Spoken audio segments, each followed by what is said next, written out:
Hi guys, welcome back to Indira education centre. दोस्तों आज हम पढ़ने वाले हैं हिंदी का प्रैक्टिस सेट नंबर 2। दोस्तों यदि आप लोग प्रैक्टिस सेट नंबर 1 नहीं देखे हैं तो डिस्क्रिप्शन में लिंक मिल जाएगा, वहां से जाकर देख सकते हैं। तो दोस्तों प्रैक्टिस सेट नंबर 2 के अंतर्गत देखेंगे वचन, लिंग और विशेषण से बनने वाले महत्वपूर्ण प्रश्नों को, और इसका डिटेल भी देखेंगे।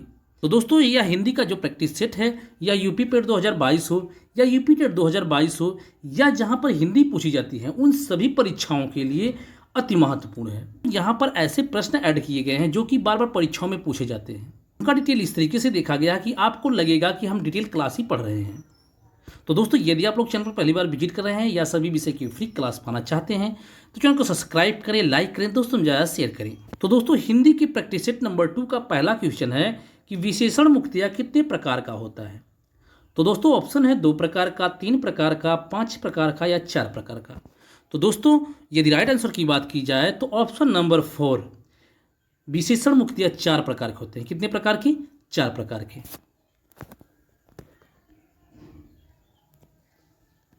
दोस्तों देख लेते हैं कि यह विशेषण होता क्या है, क्योंकि विशेषण समझना भी जरूरी है, तभी तो हम पता कर सकते हैं कि विशेषण होता क्या है। तो दोस्तों जो शब्द संज्ञा या सर्वनाम की विशेषता बतलाता है उसे विशेषण कहते हैं। तो दोस्तों विशेषण जिसकी विशेषता बतलाता है उसे विशेष कहते हैं। दोस्तों मोस्ट इंपॉर्टेंट क्वेश्चन है कि विशेष से किसे कहते हैं, तो विशेष से उसे कहते हैं जिसकी विशेषता बतलाई जाती है। किसके द्वारा? विशेषण के द्वारा। जैसे हमने कहा कि राम सुंदर है। क्या है? राम सुंदर है। तो यहाँ पर जो सुंदर शब्द है यह तो विशेषता बतला रहा है, यह विशेषता बतला रहा है, लेकिन किसकी विशेषता बतला रहा है? वह राम की विशेषता बतला रहा है। तो यहाँ पर विशेष कौन हुआ? तो विशेष से आपका हुआ राम, और विशेषण शब्द कौन हुआ? तो विशेषण शब्द आपका सुंदर हुआ। तो दोस्तों हमने कहा कि जो शब्द संज्ञा या सर्वनाम की विशेषता बतलाता है उसे हम क्या कहते हैं? विशेषण कहते हैं। विशेषण के प्रकार को देख लेते हैं। तो विशेषण मुक्तियां 4 प्रकार के होते हैं। तो पहला है आपका गुणवाचक विशेषण, परिमाणवाचक विशेषण, संख्यावाचक विशेषण या सार्वनामिक विशेषण। दोस्तों इसको हम डिटेल में भी देखेंगे। अभी जैसे जैसे क्वेश्चन आता जाएगा उस तरीके से हम इसको डिटेल में देखते चलेंगे। नेक्स्ट क्वेश्चन हमारा कि खूंटी शब्द का बहुवचन बताइए। तो दोस्तों पूछा है कि इन ऑप्शन में से खूंटी शब्द का सही बहुवचन क्या है। तो ऑप्शन है खूंटियाँ, खुटियाँ, खुटियों, खूंटियाँ। तो दोस्तों राइट आंसर हमारा खूंटी शब्द का बहुवचन ऑप्शन नंबर 1 खूंटियाँ है। क्या है? खूंटियाँ है। दोस्तों देख लेते हैं कि हमने सुना है एक वचन और बहुवचन, यह वचन क्या होता है। तो वचन देख लेते हैं कि संज्ञा, सर्वनाम, विशेषण और क्रिया के जिस रूप से एकत्व या अनेकत्व का बोध होता है उसे वचन कहते हैं। अर्थात कहने का अर्थ है कि यदि कोई वस्तु है हमें जिससे यह पता चलता है कि यह एक वस्तु है या एक से अधिक है, तो उसी को हम क्या कहते हैं? वचन कहते हैं। तो वचन कितने प्रकार के होते हैं? तो वचन 2 प्रकार के होते हैं। पहला है आपका एक वचन और दूसरा है आपका बहुवचन। एक वचन वह होता है जिससे हमें एक वस्तु होने का ज्ञान होता है, और बहुवचन होता है जिससे हमें एक से अधिक वस्तुओं के होने का ज्ञान होता है।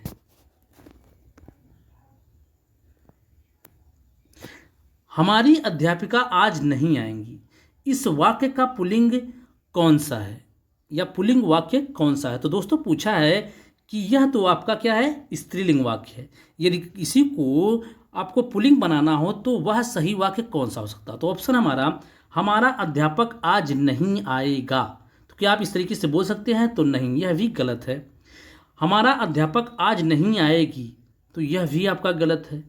हमारे अध्यापक आज नहीं आएगा, यह भी गलत है, क्योंकि हमें बोलने से ही प्रतीत हो रहा है कि यह सभी वाक्य क्या है? गलत है। हमारे अध्यापक आज नहीं आएंगे, ऑप्शन नंबर 4 इज राइट। दोस्तों क्योंकि हम बोलते हैं तो अभी हमें आभास हो जाता है कि कौन सा वाक्य गलत है, कौन सा वाक्य सही है। तो हम बोल रहे हैं हमारे अध्यापक आज नहीं आएंगे, तो ही आपका क्या हो जाएगा? आपका राइट आंसर हो जाएगा, यही आपका पुल्लिंग वाक्य हो जाएगा। तो दोस्तों देख लेते हैं कि लिंग क्या होता है, या लिंग जो शब्द है यह किस भाषा का है। तो लिंग शब्द संस्कृत भाषा का शब्द है। दोस्तों यदि बात की जाए कि लिंग क्या होता है, तो दोस्तों जिससे हमें स्त्री जाति या पुरुष जाति का बोध होता है उसे हम लिंग कहते हैं। और हिंदी में लिंग 2 प्रकार के होते हैं। कितने प्रकार के? तो 2 प्रकार के। पहला है आपका पुल्लिंग, दूसरा है आपका स्त्रीलिंग। पुल्लिंग क्या होता है? पुल्लिंग वह होता है जिससे हमें पुरुष जाति का बोध होता है, और स्त्रीलिंग वह होता है जिससे हमें स्त्री जाति का बोध होता है। कवि का स्त्रीलिंग रूप क्या है। तो दोस्तों पूछा है कि कवि शब्द का स्त्रीलिंग रूप क्या होगा। तो ऑप्शन है कवियत्री, कवियत्री, कवित्री या कवियत्री। तो दोस्तों राइट आंसर है हमारा कि कवि शब्द का स्त्रीलिंग रूप कवियत्री है। इसे आप ध्यान रखिएगा, इसे रट लीजिए क्योंकि मोस्ट इंपॉर्टेंट क्वेश्चन है दोस्तों, यह कई परीक्षाओं में बार बार पूछा गया है। तो इसका राइट आंसर है ऑप्शन नंबर 2। इनमें से कौन सा स्त्रीलिंग है? तो दोस्तों ऑप्शन में जो भी शब्द दिए गए हैं पूछा कि इनमें से कौन सा स्त्रीलिंग शब्द है। तो ऑप्शन है क्रोध, बुढ़ापा, छाया या चैन। तो दोस्तों हम इस शब्द को यूज करके या कहेंगे कि एक ट्रिक के माध्यम से या शब्दों को हम बोल करके क्या कर सकते हैं, पहचान सकते हैं कि कौन सा स्त्रीलिंग है और कौन सा पुल्लिंग है।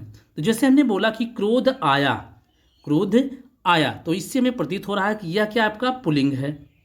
बुढ़ापा आया या बुढ़ापा गया, यह भी क्या है आपका, यह भी आपका पुल्लिंग है। छाया आई, छाया आई, हम तो यह नहीं कह सकते कि छाया आया, हम यह कहते हैं कि छाया आई। इसलिए आपका राइट आंसर है ऑप्शन नंबर 3 छाया, क्योंकि छाया आई हमने बोला तो क्या स्त्रीलिंग प्रतीत हो रहा है। देख लेते हैं चैन को, जैसे हमने कहा चैन किया जाता है या चैन हो गया, तो यह भी आपका पुल्लिंग है। तो दोस्तों राइट आंसर है हमारा ऑप्शन नंबर 3। पुस्तक का बहुवचन क्या है? तो पुस्तक का बहुवचन क्या है? ऑप्शन है आपका पुस्तकें, पुस्तकों, पुस्तकें, पुस्तकाएं। तो दोस्तों राइट आंसर हमारा पुस्तकें, ऑप्शन नंबर 1 इज राइट। आपका पुस्तक का बहुवचन पुस्तकें हो जाएगा। कव्वाली शब्द में कौन सा लिंग है? तो ऑप्शन है पुल्लिंग शब्द, स्त्रीलिंग शब्द, नपुंसक लिंग या उभयलिंग। तो दोस्तों कव्वाली शब्द को यदि हम बोल करके देख लेते हैं या शब्द को यूज करके देख लेते हैं कि कव्वाली गाई जाती है, हम तो ऐसा नहीं कह सकते कि कव्वाली गाया जाता है, बल्कि यदि सही तरीके से बोले तो कव्वाली गाई जाती है। तो इससे हमें प्रतीत होता है कि कव्वाली शब्द जो है वह स्त्रीलिंग शब्द है। क्या है आपका? स्त्रीलिंग शब्द है। राइट आंसर है ऑप्शन नंबर 2। निम्नलिखित में से कौन सा शब्द एक वचन तथा बहुवचन दोनों में प्रयोग हो सकता है? तो यहाँ पर पूछा है कि इनमें से कौन सा ऐसा शब्द है जिन्हें जो एक वचन में भी वही प्रयोग होता है शब्द और बहुवचन में वही भी शब्द प्रयोग होता है। तो दोस्तों ऑप्शन है मुनि, बेटा, लड़का या बालिका। तो दोस्तों राइट आंसर हमारा कि मुनि। मुनि शब्द ऐसा है जो कि एक वचन में भी वही प्रयोग होता है और बहुवचन में भी वही प्रयोग होता है। जैसे हमने कहा कि बेटा, बेटा एक वचन है, हम बहुवचन बनाएंगे तो बेटे हो जाएगा, लड़का लड़के, बालिका बालिकाएं हो जाएगा। तो दोस्तों राइट आंसर है ऑप्शन नंबर 1। नेक्स्ट क्वेश्चन हमारा कि चिड़िया का बहुवचन रूप क्या है? तो ऑप्शन है चिड़िया, चिड़ियों, चिड़ियाएं या चिड़िया। तो दोस्तों राइट आंसर हमारा चिड़िया का बहुवचन रूप चिड़िया है। Option number 1 is A right. कायर शब्द में कौन सा विशेषण है? तो दोस्तों पूछा है कि कायर शब्द में कौन सा विशेषण है। तो दोस्तों अभी हमने देखा कि विशेषण जो मुख्यतः 4 प्रकार के होते हैं, तो उनमें से पूछा है कि कायर शब्द किसके अंतर्गत आता है। तो ऑप्शन है गुणवाचक विशेषण, परिमाणवाचक विशेषण, सार्वनामिक विशेषण या संख्यावाचक विशेषण। तो दोस्तों कायर शब्द आपका गुणवाचक विशेषण है। राइट आंसर है ऑप्शन नंबर 1, क्योंकि दोस्तों जो कायर शब्द है यह क्या कर रहा है, किसी व्यक्ति के गुण या दोष को बतला रहा है। क्या बतला रहा है? दोष को बतला रहा है। तो दोष या गुण जहाँ पर बतलाया जाए वह आपका गुणवाचक विशेषण हो जाएगा। तो दोस्तों देख लेते हैं कि गुणवाचक विशेषण क्या होता है। जिन शब्दों द्वारा संज्ञा या सर्वनाम के गुण अथवा दोष का बोध होता है उन्हें हम गुणवाचक विशेषण कहते हैं। जैसे हमने कहा सूरवीर, जैसे हमने कहा कि राम सूरवीर है, तो क्या है उसके गुण को बताया जा रहा है। सुंदर, यह भी क्या है आपका विशेषता ही बतलाई जा रही है, इसलिए क्या है आपका गुणवाचक, क्या कर रहा है गुण को बतला रहा है, तो गुणवाचक विशेषण हो जाएगा। 1 लीटर दूध शब्द में कौन सा विशेषण है? तो दोस्तों पूछा है कि जो 1 लीटर दूध शब्द है इनमें कौन सा विशेषण है। तो गुणवाचक विशेषण, परिमाणवाचक विशेषण, सार्वनामिक विशेषण या संख्यावाचक विशेषण। तो दोस्तों राइट आंसर हमारा कि 1 लीटर दूध यह आपका हो जाएगा परिमाणवाचक विशेषण, क्योंकि जैसे दोस्तों यदि कहे पानी, दूध, ये भी तरल पदार्थ होते हैं वह परिमाणवाचक विशेषण के अंतर्गत आते हैं। तो राइट आंसर है ऑप्शन नंबर 2। तो दोस्तों देख लेते हैं कि परिमाणवाचक विशेषण क्या होता है। जिन विशेषण शब्दों द्वारा संज्ञा की मात्रा जिसे हम नाप और तोल सकते हैं उसका बोध होता है तो उन्हें हम परिमाणवाचक विशेषण कहते हैं। जैसे हमने कहा थोड़ा दूध, 10 मीटर कपड़ा। थोड़ा यदि हमने कहा तो वह क्या हो जाएगा आपका अनिश्चित परिमाणवाचक विशेषण हो जाएगा, जबकि हमने 10 जो कहा यह निश्चित परिमाणवाचक विशेषण हो जाएगा। प्रत्येक शब्द में कौन सा विशेषण है? तो दोस्तों पूछ रहा है कि प्रत्येक शब्द में कौन सा विशेषण होता है। तो गुणवाचक विशेषण, परिमाणवाचक विशेषण, सार्वनामिक विशेषण या संख्यावाचक विशेषण। तो दोस्तों आपका राइट आंसर है संख्यावाचक विशेषण, क्योंकि यहाँ पर संख्या बतलाई जा रही है, इसलिए प्रत्येक शब्द में कौन सा विशेषण है, तो संख्यावाचक विशेषण है। तो दोस्तों देख लेते हैं कि संख्यावाचक विशेषण यह क्या होता है। जिन विशेषण शब्दों से संज्ञा की संख्या का बोध होता है उन्हें हम संख्यावाचक विशेषण कहते हैं। जैसे आपका एक, मेज या दूसरा। तो दोस्तों जो संख्यावाचक विशेषण होता है इसके भी दो प्रकार होते हैं, एक निश्चित संख्यावाचक विशेषण होता है, एक अनिश्चित होता है। यह वह शब्द में कौन सा विशेषण है, तो दोस्तों पूछ रहा है कि जो यह शब्द है यह वह शब्द है, इनमें कौन सा विशेषण है। तो ऑप्शन है गुणवाचक विशेषण, परिमाणवाचक विशेषण, सार्वनामिक विशेषण या संख्यावाचक विशेषण। तो दोस्तों इसका राइट आंसर है सार्वनामिक विशेषण। यह वह शब्द जो है यह सार्वनामिक विशेषण के अंतर्गत आते हैं। देख लेते हैं कि सार्वनामिक विशेषण क्या होता है। जो सर्वनाम शब्द संज्ञा के लिए जो संज्ञा के लिए विशेषण का काम करते हैं उन्हें सार्वनामिक विशेषण कहते हैं, या कह सकते हैं कि इनमें सर्वनाम प्रयोग होते हैं और किसकी विशेषता बतलाते हैं, संज्ञा के लिए वह संज्ञा की विशेषता बतलाते हैं, उन्हें हम क्या कहते हैं, उन्हें सार्वनामिक विशेषण कहते हैं। जैसे हमने कहा कि जो, कौन, ऐसा, ऐसी, वैसा, यह शब्द सभी क्या हैं, सार्वनामिक विशेषण के अंतर्गत आते हैं। आयुष्मान का स्त्रीलिंग रूप क्या है, तो ऑप्शन है आयुष्मती, आयुष्मयी, आयुषी या आयुष्मयी। तो दोस्तों राइट आंसर हमारा कि आयुष्मान का स्त्रीलिंग रूप आयुष्मती, option number 1 is A right, आयुष्मती। निम्नलिखित में से कौन सा शब्द पुल्लिंग है, तो दोस्तों पूछा है कि इनमें से कौन सा पुल्लिंग शब्द है। तो ऑप्शन है कढ़ी, चील, संतान या सरसों।